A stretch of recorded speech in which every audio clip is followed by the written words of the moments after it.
Halo Halo Sumatera Sumatera Utara, Utara. selamat sore pemirsa. Sumatera Utara hari ini kembali hadir menjumpai Anda edisi Selasa 5 Juli 2022 bersama saya Muhammad Azril Nasution. Dan saya Widya Utami Putri. Seperti biasa pemirsa, sejumlah informasi telah dirangkum tim redaksi kami untuk Anda. Dan berikut Sumatera Utara hari ini selengkapnya.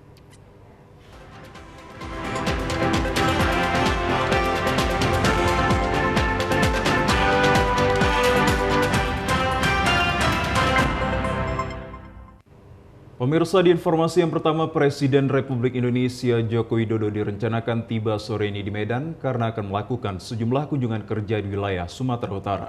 Kedatangan Presiden dan rombongan di Medan disambut oleh Gubernur Sumatera Utara dan Kapolda Su. Mengawali kunjungan kerjanya di Sumatera Utara, Presiden Joko Widodo akan menuju ke Gunung Sitoli Nias dan melakukan sejumlah agenda kerja di Nias Barat dan Nias Utara.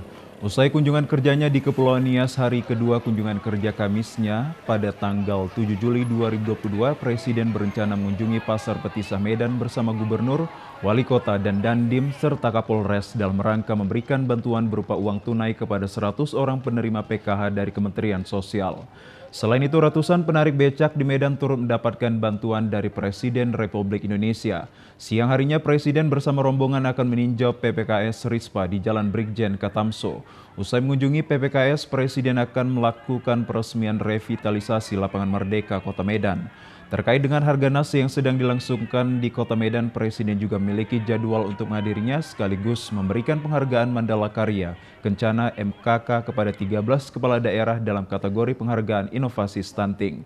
Sementara itu, kunjungan kerja terakhir Presiden Republik Indonesia yakni meninjau bedah rumah yang dilakukan di kawasan Belawan sekaligus memberikan bantuan kepada 2 orang anak penderita stunting dan 2 orang lansia.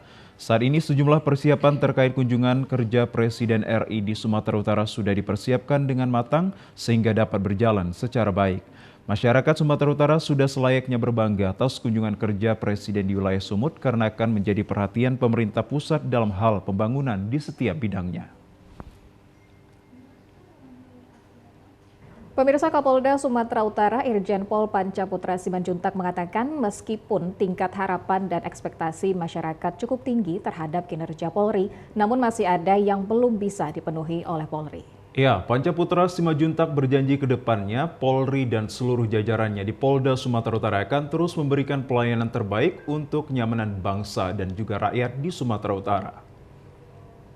Berkenan mengambil tempat di mimbar upacara.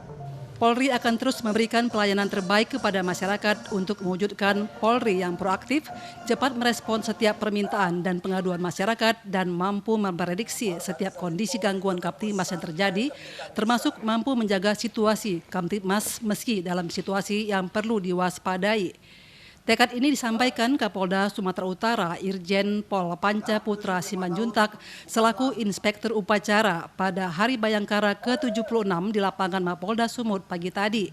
Kapolda Sumut juga berjanji akan mengedepankan prinsip transparansi berkeadilan baik dalam menciptakan Kamtibmas, perlindungan, pelayanan, dan penegakan hukum.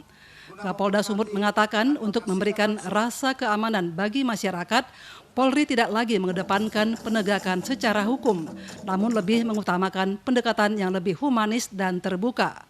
Berbicara tentang kesiapan Sumatera Utara sebagai tuan rumah Women 20, Kapolda siap mengamankan kegiatan tersebut yang akan dilaksanakan di Danau Toba dengan harapan mendapat dukungan dari stakeholder dan masyarakat untuk mengharumkan nama Sumatera Utara baik di tingkat nasional maupun internasional. Mohon dukungan masyarakat untuk mensukseskan Women 20 di Sumatera Utara. Karena ini adalah gambaran untuk Sumatera Utara. Kalau ini berhasil, insya Allah Sumatera Utara akan punya nama. Baik secara nasional maupun internasional. Tunjukkan Sumatera Utara memang kita punya kekayaan alam sebagaimana tadi saya sampaikan. Mampu untuk mengundang para wisata dan insya Allah wisatawan kita akan semakin meningkat dan masyarakat akan sejahtera. Saya minta kepada seluruh jajaran saya untuk mari kita perbaiki. Saya juga orang Batak tapi akan berupaya lebih baik gitu. Dan saya yakin semua kita baik. Orang Batak itu baik, bagus-bagus. Cuman harus Polri punya penilaian yang lebih. Polri itu harus punya posisi karena memang itulah makanya ada kode etik. Dan dia harus diingatkan bahwa dia diikat oleh aturan-aturan. Hari ulang tahun ke-76 Bayangkara dilakukan serentak di Indonesia secara virtual dengan Inspektur Upacara Presiden RI Joko Widodo. HUT Bayangkara tahun ini mengambil tema Polri yang presisi mendukung pemulihan ekonomi dan reformasi struktural untuk mewujudkan Indonesia tangguh, Indonesia tumbuh. Gubernur Sumatera Utara Edi Rahmayadi berharap di usia yang ke-76, Polri perlu mengevaluasi tugas-tugas selama ini serta memperbaiki kekurangan yang ada. Dikatakan kolaborasi dan diskusi dengan Forkopimda perlu terus ditingkatkan demi terciptanya Sumatera Utara yang aman dan kondusif. Pada perayaan HUT Bayangkara juga dilakukan doa bersama lintas agama dan beragam tarian, diantaranya tari tortor persembahan yang dibawakan mahasiswa dari Papua. Sementara itu di sorotan lainnya pemirsa, demi menjaga ketahanan pangan serta pemulihan ekonomi masyarakat Serdang Bedagai, saat ini Polres Srgai melakukan sinergitas terhadap instansi terkait dalam penanganan penyakit mulut dan kuku atau yang dikenal dengan PMK. Upaya vaksinasi serta pengawasan hewan menjadi konsen utama dalam pencegahan penyebarannya. Di sela hari ulang tahun Bayangkara ke-76, Polres Srgai terus berupaya dalam melakukan upaya pemulihan ekonomi masyarakat di Serdang Bedagai. Hal tersebut disampaikan Kapolres Srgai AKBP Ali Mahfud di sela syukuran HUT Bayangkara ke-67 di Aula Mapolres. Polisi saat ini memiliki tugas dalam pencegahan dan penyebaran virus PMK di Serdang Bedagai. Saat ini sesuai dengan data dari dinas terkait hewan ternak yang terkena PMK sebanyak 737 hewan dan hewan yang sudah sembuh sebanyak 200. Untuk itu, tugas polisi saat ini terus berusaha menjalin sinergitas terhadap dinas terkait untuk melakukan pencegahan dan pengobatan dengan melakukan vaksin terhadap hewan yang terkena virus PMK. Di hari ulang tahun Polri yang ke-76, Polri hadir untuk menjaga stabilitas ekonomi dan langkah pemulihan ketahanan pangan secara umum dan khusus di Srgai. Saat ini upaya jajaran Polres juga terus memantau akan kegiatan hewan ternak yang masuk dan keluar dari wilayah hukumnya dan terlebih dahulu melakukan pemeriksaan kesehatan hewan ternak tersebut. Di sela-sela HUT Bayangkara ke-67, Polres Srgai menyampaikan terima kasih dukungan semua elemen masyarakat, tokoh agama atas syukuran HUT tersebut dan menjadikan polisi saat ini yang berpresisi.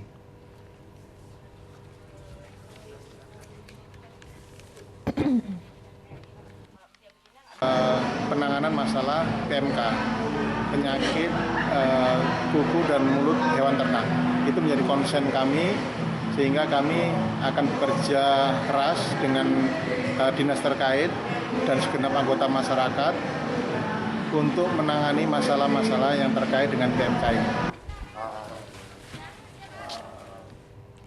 Kejaksaan Negeri Toba Samosir memusnahkan barang bukti narkoba yang sudah berkekuatan hukum untuk periode Januari hingga Juni 2022. Di antaranya sabu 129,3 gram, ganja 3,5 kg, dan ekstasi 4,66 gram. Ya, pemusnahan barang bukti tindak pidana narkotika dilaksanakan di halaman kantor Kejaksaan Negeri Toba Samosir. Pemusnahan barang bukti dari 46 perkara ini dihadiri seluruh staf dan pegawai di kantor Kejaksaan Kapolres Toba. Ketua Pengadilan Negeri Balige, Kepala Rutan Kelas 2B Balige, Dinas Kesehatan Toba, dan Penasehat Hukum. Kepala Kejaksaan Negeri Tobasa Baringin Pasaribu mengatakan, pemusnahan barang bukti merupakan kegiatan rutin per triwulan di Kejaksaan terhadap jenis perkara yang sudah berkekuatan hukum tetap. Untuk tindak pidana narkotika tahun 2022 yang dimulai sejak Januari-Februari, Kejaksaan menangani 20 perkara. Untuk jenis sabu keseluruhannya sebanyak 129,3 gram dan 4 perkara untuk jenis ganja beratnya 3,525 kg. Baringin juga menjelaskan selain jenis sabu dan ganja juga menangani 3 perkara tindak pidana narkotika jenis ekstasi dengan barang bukti sebanyak 4,66 gram. Perkara untuk keamanan negara dan ketertiban hukum dan tindak pidana umum lainnya jumlahnya 11 perkara dan pidana sebanyak 8 perkara sehingga total keseluruhan 46 perkara.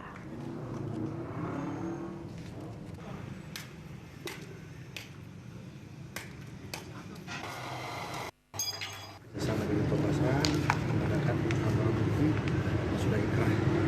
Ternyata ini keseluruhan dari 5 Tobasa. Yang mana yang ini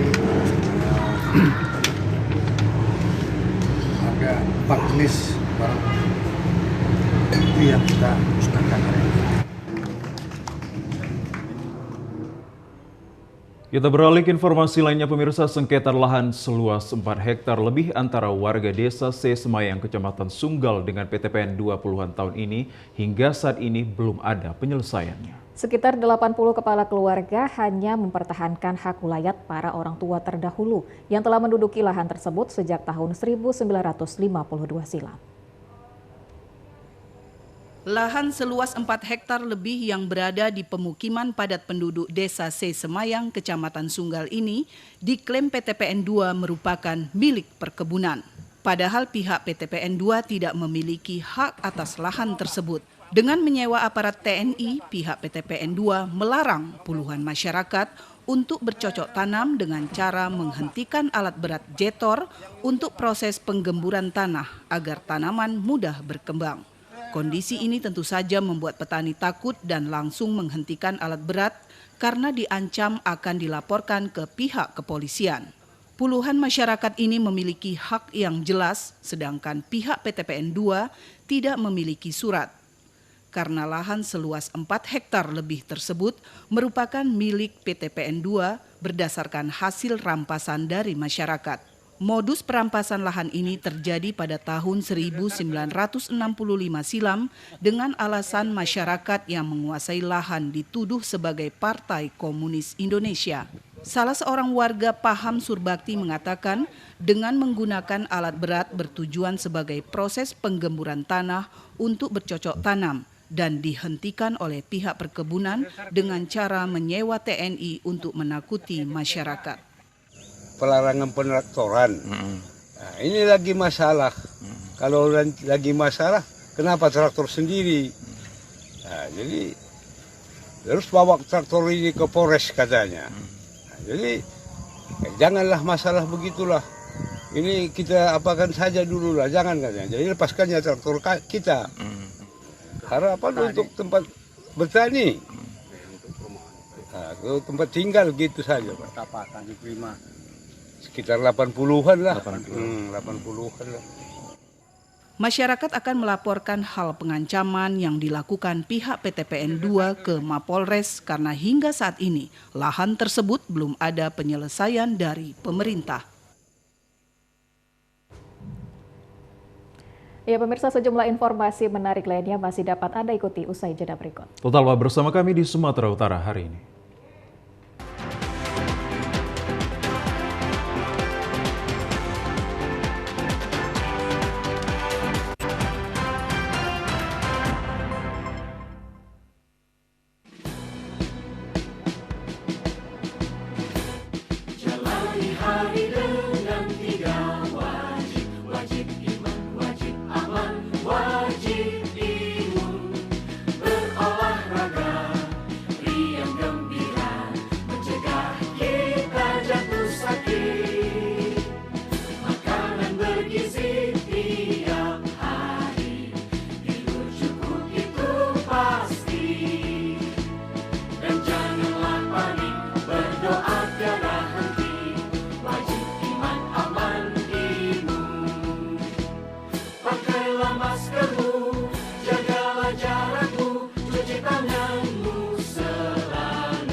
Terima kasih pemirsa, Anda kembali bersama kami dalam program Sumatera Utara hari ini. Pemirsa, sejumlah masyarakat di Kota Tebing Tinggi di bawah naungan Aliansi Masyarakat Kota Tebing Tinggi atau AMKTT berunjuk rasa di depan kantor DPRD Kota Tebing Tinggi.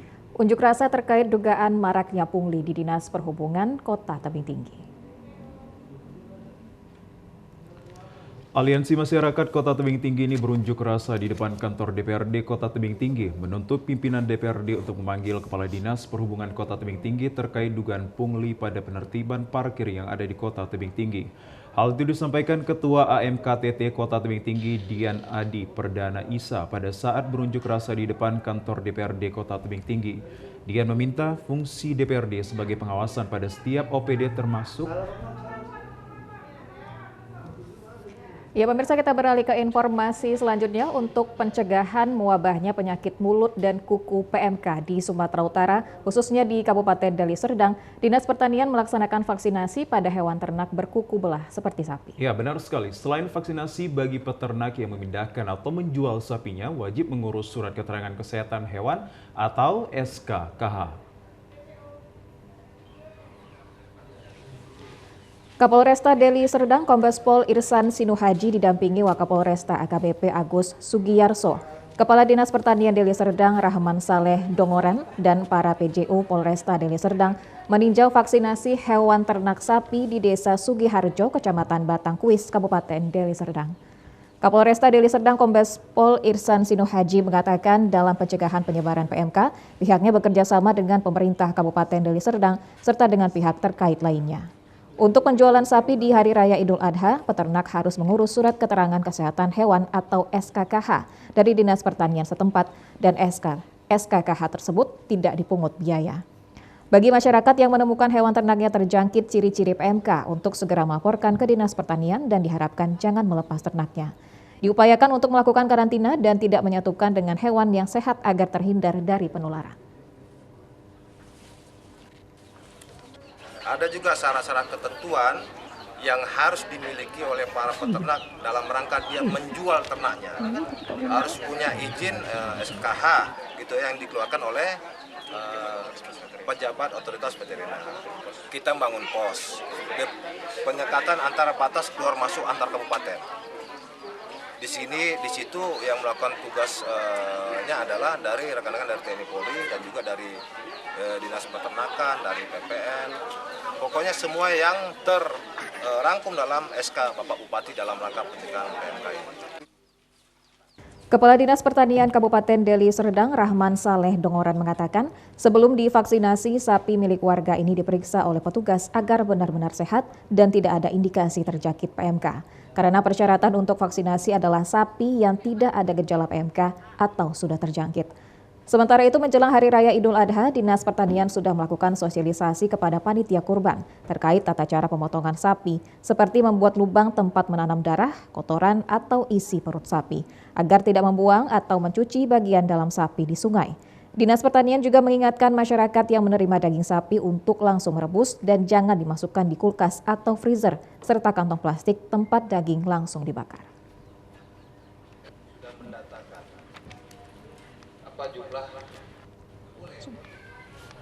Kita akan tetap memang mengupayakan bagaimana pengendalian daripada penyebaran penyakit PMK ini, baik dari segi vaksin yang sehat-sehat dan juga kita tetap akan berupaya baik petugas yang di lapangan, medik veteriner kita dan juga dokter hewan kita akan tetap siap untuk mengendalikan penyebaran daripada penyakit PMK di Kabupaten Deli Serdang ini, Pak. Sementara itu di Kabupaten Tapanuli Utara, pemirsa, hingga saat ini hasil pemeriksaan Dinas Ketahanan Pangan Tapanuli Utara belum ditemukan adanya kasus penyakit mulut dan kuku PMK pada ternak di Kabupaten Tapanuli Utara.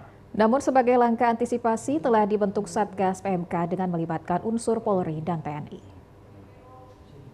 Hingga saat ini dari hasil pemeriksaan Dinas Ketahanan Pangan Tapanuli Utara pada ternak sapi dan kerbau, seperti yang ada di peternakan masyarakat atau di pasar hewan, tidak ditemukan ada ternak yang terindikasi tertular penyakit mulut dan kuku. Meski belum ada ditemukannya PMK pada ternak di Tapanuli Utara. Menindaklanjuti instruksi Kapolda Sumatera Utara dalam upaya pencegahan penyebaran penyakit mulut dan kuku pada ternak di Tapanuli Utara, Dinas Ketahanan Pangan Tapanuli Utara telah membentuk Satuan Tugas Penanggulangan PMK dengan melibatkan unsur TNI Polri serta pemerintah daerah mulai dari tingkat kabupaten sampai kecamatan. Menurut Kepala Dinas Ketahanan Pangan Tapanuli Utara, Longgos Pandiangan, pembentukan Satgas Penanganan Penyakit Mulut dan Kuku pada ternak tersebut sebagai respon pemerintah atas meluasnya wabah penyakit ternak tersebut di berbagai daerah. Diharapkan melalui pembentukan Satgas yang telah terbentuk tersebut dapat melakukan deteksi dini terhadap ternak milik masyarakat yang sakit, termasuk melakukan penyekatan pada pintu keluar masuk wilayah Tapanuli Utara. Untuk menindaklanjuti instruksi Pak Kapolda agar dalam penanganan pengendalian penyakit mulut dan kuku ini melibatkan unsur TNI dan Polri sebagaimana cara pengendalian COVID-19 yang lalu. Jadi kita akan menerapkan ini di Tapanuli Utara dengan membentuk Satuan Tugas Pengendalian dan Penanggulangan Penyakit Mulut dan Kuku di Kabupaten Tapanuli Utara. Pemirsa, krisis ekonomi akibat pandemi COVID-19 berdampak pada kelangsungan usaha mikro kecil menengah UMKM. Ya, pelaku usaha kesulitan dalam mencapai target saat perekonomian terganggu. Berbagai usaha dilakukan agar usaha mereka tetap berkembang.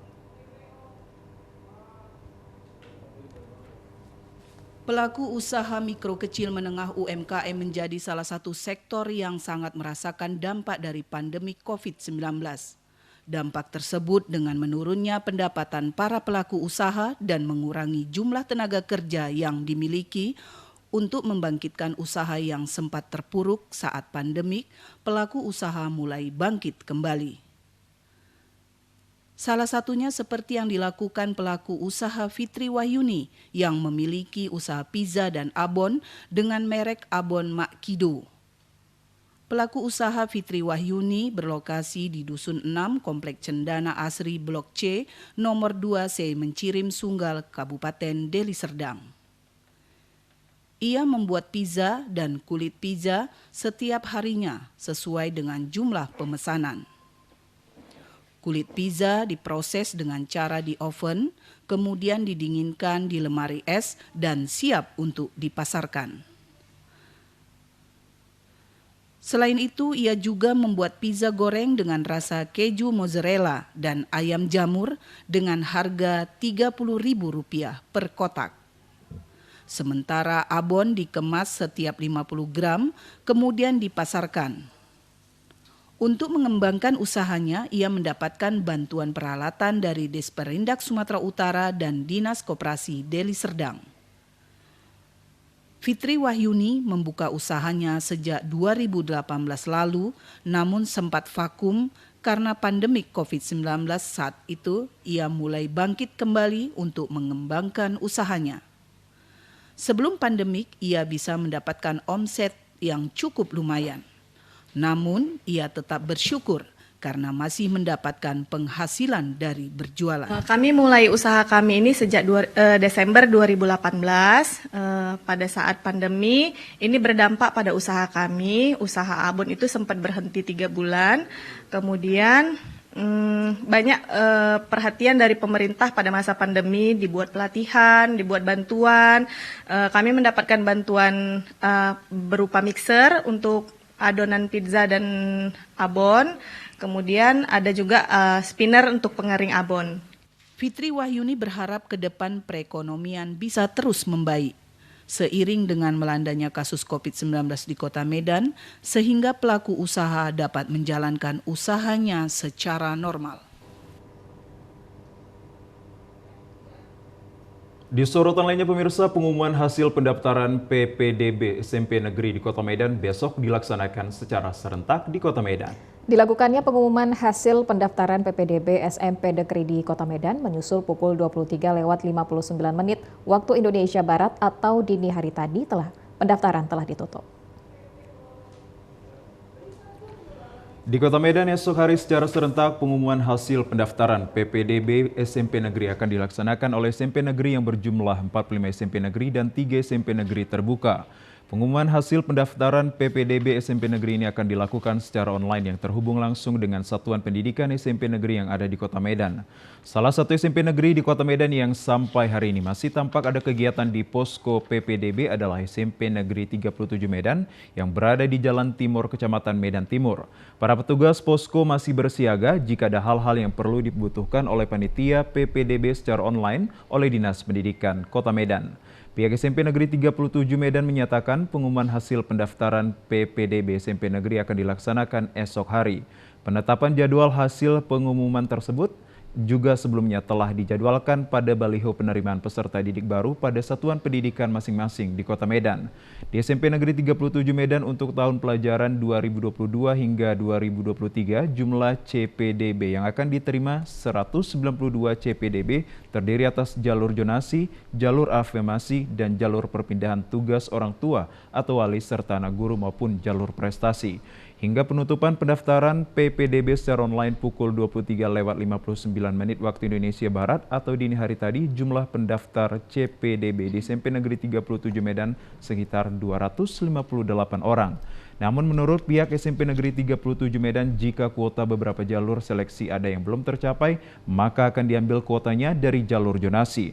Penerimaan CPDB di Kota Medan dalam beberapa tahun terakhir, jalur zonasi dan prestasi pendaftarannya dilakukan bersamaan, sehingga diharapkan para CPDB dan orang tua maupun wali harus bijak memilih melalui jalur yang menguntungkan bagi CPDB agar lulus seleksi.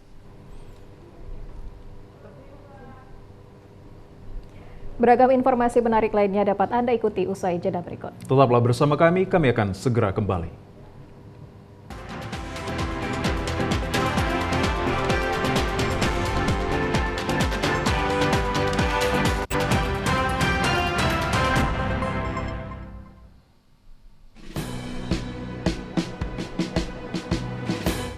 Jalani hari dengan 3 wajib, wajib iman, wajib aman, wajib imun, berolahraga, riang gembira, mencegah kita jatuh sakit, makanan bergizi tiap hari, tidur cukup itu pasti, dan janganlah panik, berdoa tiada henti, wajib iman, aman, imun.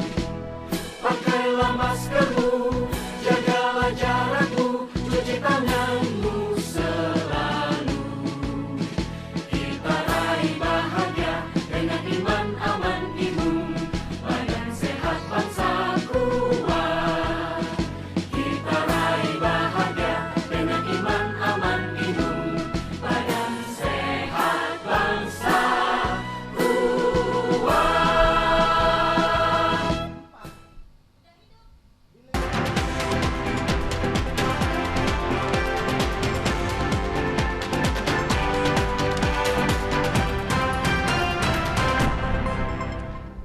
Pemirsa, pemerintah Provinsi Sumatera Utara menargetkan akhir tahun 2023 penataan dan penertiban keramba jaring apung atau KJA di perairan Danau Toba selesai. Ketua Tim Penataan KJA Danau Toba Binsar Situmorang menjelaskan penataan dan penertiban KJA ini berada di 7 kabupaten di Danau Toba.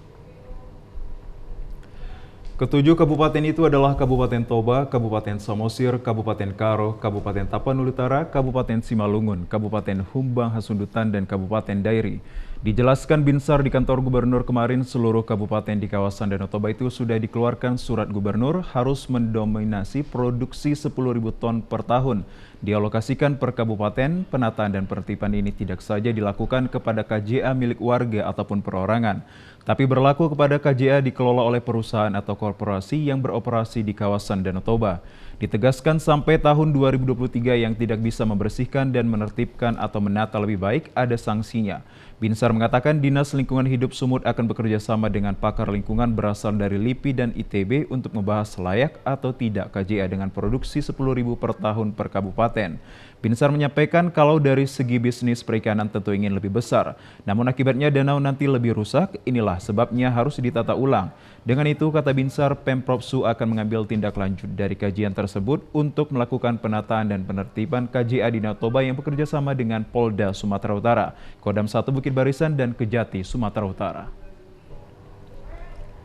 Baik, pemirsa, kita beralih ke informasi selanjutnya. Pasca terkuaknya penganiayaan terhadap bocah perempuan berusia 6 tahun, warga desa Cempedak Lobang, Kecamatan Serampah, Kabupaten Serdang Bedagai yang dilakukan oleh ayah tirinya. Ya, benar sekali. Petugas Unit Perlindungan Perempuan dan Anak PPA Polres Serdang Bedagai menetapkan pelaku penganiayaan berinisial SS yang merupakan ayah tiri korban sebagai tersangka.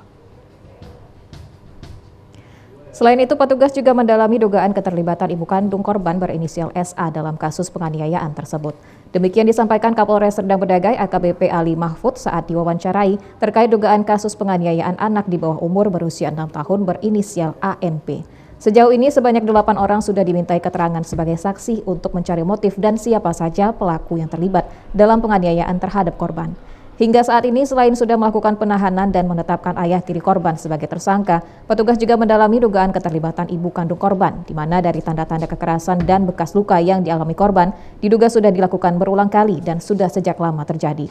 Walau mengarah kepada keterlibatan ibu kandung korban, petugas kepolisian tetap melakukan penyelidikan secara humanis dengan mempertimbangkan masa depan sang anak, sehingga petugas hanya melakukan penahanan terhadap pelaku utama yang merupakan bapak tiri korban, sementara untuk ibu kandung tidak dilakukan penahanan. Terkait penanganan terhadap korban agar tidak mengalami trauma, pihak kepolisian sudah melakukan upaya healing dengan meminta bantuan dokter dan psikolog agar sang anak tidak trauma pasca penganiayaan yang dilakukan oleh orang tuanya tersebut.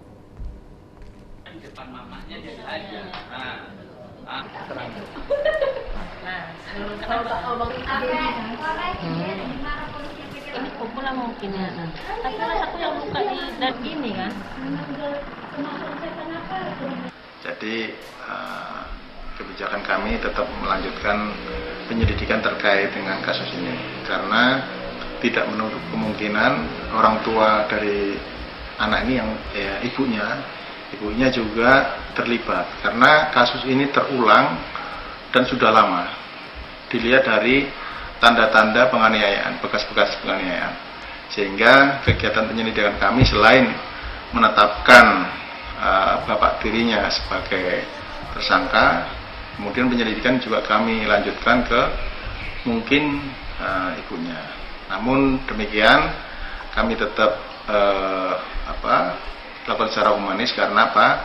Karena kami juga memikirkan masa depan anak ini. Nanti ikut siapa kalau dua-duanya akan dipidanakan, sehingga mungkin nanti ya untuk ibunya tidak kita lakukan penahanan, tetapi untuk bapak tirinya, pelaku utama, kita lakukan pemidanaan, kita lakukan penahanan. Petugas Rutan Kelas 2B Humbahas gagalkan upaya penyelundupan narkotika jenis sabu-sabu ke dalam hutan. Upaya penyelundupan barang terlarang tersebut menggunakan modus penitipan barang untuk warga binaan pemasyarakatan di dalam rutan. Kepala Rutan Kelas 2B Humbang Hasundutan Heri Hasundutan Simatupang menjelaskan proses penitipan paket dan pemeriksaan barang titipan tersebut terekam CCTV keamanan rutan. Dua pria diamankan petugas rutan menerima titipan paket makanan ringan dan perlengkapan alat mandi dari seseorang yang tidak diketahui identitasnya. Dalam paketan tersebut ditemukan satu paket bungkus plastik transparan berisi diduga narkotika jenis sabu yang dimasukkan di dalam bungkusan deterjen bubuk. Setelah dilakukan interogasi, keduanya yang berinisial Ucok dan Iwan mengakui bahwa barang tersebut adalah milik mereka yang mereka pesan dari seorang laki yang tidak mereka kenal namanya. Dalam waktu bersamaan, petugas Rutan Kelas 2B Humbahas melaporkan kedua orang tersebut beserta dengan barang bukti ke Polres Humbahas guna dilakukan pengembangan dan pemeriksaan lebih lanjut.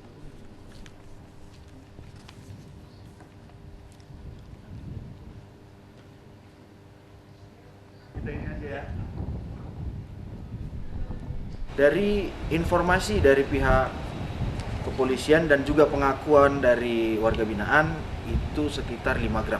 Nah, untuk pengirimnya kami sudah bertanya dengan warga binaan. Pengirimnya adalah inisialnya Pak Sitanggang. Nah, dia orang Samosir dan mereka dulu bertemunya di Lapas Demi.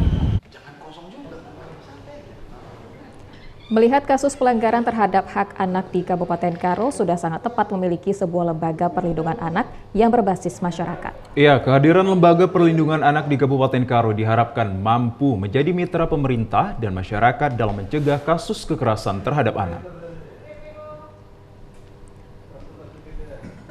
Untuk menjadikan wilayah Kabupaten Karo sebagai wilayah ramah anak, maka kehadiran Lembaga Perlindungan Anak sangat tepat untuk mewujudkannya. Ketua Umum Komnas Perlindungan Anak Aris Merdeka Sirait saat menghadiri pelantikan Lembaga Perlindungan Anak di Kabupaten Karo menyampaikan bahwa tugas dan tanggung jawab LPA sangat diharapkan untuk menjadikan seluruh wilayah di Kabupaten Karo terbebas dari kekerasan terhadap anak. Dikatakan di Kabupaten Karo sesungguhnya sudah terdapat perda terkait perlindungan anak yang menjadi pintu masuk terhadap Lembaga Perlindungan Anak untuk mewujudkan Kabupaten Karo sebagai wilayah atau kabupaten layak anak. Jika dilihat dari perda yang menyangkut terhadap perlindungan anak, setiap desa sudah memiliki anggaran dan Lembaga Perlindungan Anak diharapkan mampu menyerap anggaran untuk melindungi seluruh anak agar terbebas dari kekerasan dan seluruh anak memperoleh haknya sesuai dengan undang-undang. Yang kedua, tugasnya diberikan oleh negara untuk tempat sekerja di desa. Dari Kabupaten Karo. Dalam hal ini, nah dengan dilantiknya Lembaga Perlindungan Anak itu bisa menjadi basis gerakan dari perlindungan anak itu yang memberikan pertolongan bagi anak-anak. Lalu ternyata ada program-program besar yang sudah dilakukan dan diberikan mandat kepada 2 kabupaten tadi disebutkannya ada Labuan Batu, tetapi juga diberikan kepada Kabupaten Karo yang masuk tingkat pratama dari wilayah atau kabupaten yang layak anak. Ini juga harus dimanfaatkan oleh Lembaga Perlindungan Anak itu. Karena tidak mau bahwa pemerintah juga harus punya kelembagaan ya yang berbasis masyarakat tentunya dengan partisipasi masyarakat. Nah, ternyata selama ini itu tidak diberikan akses dan bahkan tidak tahu mungkin siapa mitranya. Dengan lahirnya Lembaga Perlindungan Anak dilantik, saya kira sekali lagi itu akan mengambil kesempatan sebagai mitra. Jadi Komnas Perlindungan Anak penuh harap ya bahwa Tanah Karo itu harus terbebas dari kejahatan-kejahatan terhadap anak, termasuk kekerasan terhadap anak. Bupati Karo Kori Sebayang mengapresiasi Lembaga Perlindungan Anak yang sudah terbentuk dan dilantik karena akan menjadi sebuah wadah dan lembaga yang sangat penting untuk melindungi setiap anak agar terbebas dari kekerasan. Pemerintah Karo sangat mendukung sepenuhnya atas pelantikan LPA dan sudah meminta kepada lurah dan kepala desa untuk memberikan dana kepada pengurus LPA dalam menekan kekerasan terhadap anak. Kori Sebayang berharap agar LPA dapat memberikan sosialisasi kepada orang tua untuk dapat memahami agar anak mendapat perhatian dan bebas dari kekerasan. Ya pemirsa, informasi yang baru Anda saksikan tadi sekaligus menutup perjumpaan kita dalam program Sumatera Utara hari ini. Kami ucapkan terima kasih atas kebersamaan dan juga perhatian Anda. Saya Muhammad Azril Nasution. Dan saya Widya Utami Putri pamit undur diri dari hadapan Anda. Terima kasih, selamat sore. Sampai jumpa.